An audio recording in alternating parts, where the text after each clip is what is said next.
Welcome back. Chapter 7, Skunked. I don't know what that means, skunked.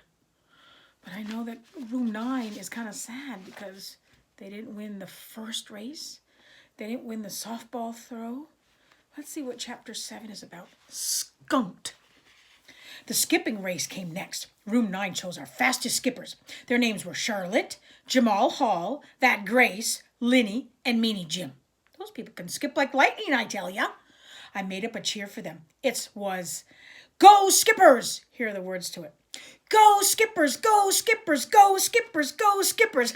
I cheered real loud in front of room 8 because I really thought we would win this one. Only what do you know? We didn't. Some of our skippers cried a little bit. "We got skunked," said Linny, very sniffling. "Skunked means our score is a goose egg." "0," said Jamal. "A big fat 0. "Big fat 0 is when you're stinking up the place," said Meanie Jim, very glum. Mrs. did not like that kind of talk. "Hey, hey, hey, that's enough of that," she said. "I'm very proud of all of you. You did your best, and that's all that anyone can ask. Right, Junie B?" "Yes. Plus also, a win would be nice," I said. I sat down. Mrs. looked at me a real long time. "The tug of war is the next event. How about another cheer from our team captain to get us charged up?" "No, thank you," I said. "I already did a cheer for the skipping team. Look where that got us." Mrs. made squinty eyes at me. "Try." I stood up. "Rah," I said. "Thank you," said Mrs. I sat back down.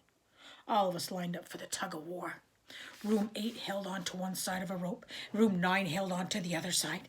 Mrs. tied a bow right in the middle of the rope. Then she drew a line on the ground in front of each team. "Okay, people," she said. "Whichever team pulls the bow over their own line is the winner. Is everyone ready?"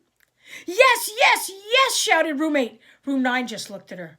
William was behind me. "I'm not that good at the tug of war, Junie B. I never even did the tug of war before." "Join the club, bud," I said. After that, the room 8 teacher blew her whistle. Both our teams started to pull. Room 9 pulled and pulled with all our strength. People, we're doing it! We're doing it!" I shouted, very shocked. We pulled some more. Then all of a sudden, we heard a loud holler. It was Strong Frankie. He yanked the rope as hard as he could. Then Linny and Ricardo fell down in the grass, and the bow went over the line. Room 8 went crazy and happy. They were loud and they were laughing. Room 9 walked to the water fountain, very sad. Then we sat down next to the building, and we didn't talk for a real long time. Here's an illustration of the tug of war. So I'm thinking that this is room 9, because that's Junie B. And that's William behind her. And that's, let's see, this is Ricardo. Is that Meanie Jim? They're doing their best, but things just didn't work out for them. Room 8 won the tug of war. Finally, Mrs. came and got us. "Come on, boys and girls. There's just one more event to go." She took us to the pull-up bar. The room 8 teacher smiled real big. "All right, everybody, it's time for the pull-up contest," she said. Polly Allen Puffer stared at her. "Big whoop," he said. Then the room 8 teacher tattled on him, and Polly Allen Puffer had to sit by himself for a time out. Mrs. was not happy with us. "Okay, children, I understand that you're not in a good mood, but one of the things we learn in field day is to never, ever give up. Room 9 is not a bunch of quitters. Are we, Junie B?" I looked at room 9's faces. "Pretty much," I said. She cracks me up. Mrs. threw her hands in the air. "Okay, that's it. I'm not going to take no for an answer. There must be someone in room 9 who has the spirit to keep trying. Which one of you children has the courage not to give up? How about you, Jamal? Will you try to do a pull-up for the team?" Jamal pulled his shirt up over his face so no one could see him. "I believe that's a no," I told Mrs. Mrs. looked around some more. "Grace, how about you? Will you try to do a pull-up for us?" "No, I can't. I really, really can't. I'm only strong in my feet, Mrs."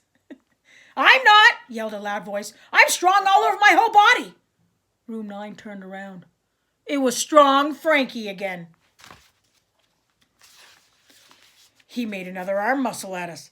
I stamped my foot at that guy. "Stop doing that, Frankie!" I hollered. Stop tooting your own horn, because that is not even polite. And anyway, room 9 has strong people too. We have people who can do a jillion pull-ups. In fact, so there. Ha! Strong Frankie crossed his muscle arms. Like who? I put my hands on my hips. Like lots of people, that's who. Like. Just then a boy from room 9 raised his hand a teeny bit.